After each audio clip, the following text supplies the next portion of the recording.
na-realize ko, sa amin kasi ni Kuya, si Kuya yung parang kailangan mong alagaan. Siya yung sinasabi na pag iniwan mo siya sa kalye, maliligaw siya. Hindi naman tulad ko. 3 araw nga akong di umuwi, nagtataka pa sila pag umuwi ako. Si Kuya, 11 PM, wala gusto nang ipablatter. I think I can partially attest to that naman. To be fair, kasi lagi nga naman akong hinahanap kasi lagi din naman akong nawawala.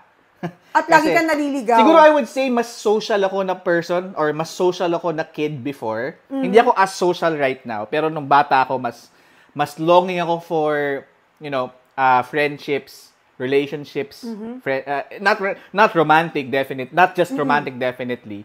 Pero I can attest dun sa statement ni Almira in a sense na parang personally I feel na parang mas fragile ako kasi parang, sige, diretso natin, mas alagain ako talaga. Like for example, mabilis akong ma-aksidente, mabilis akong ma-injure. Chances are, kapag ako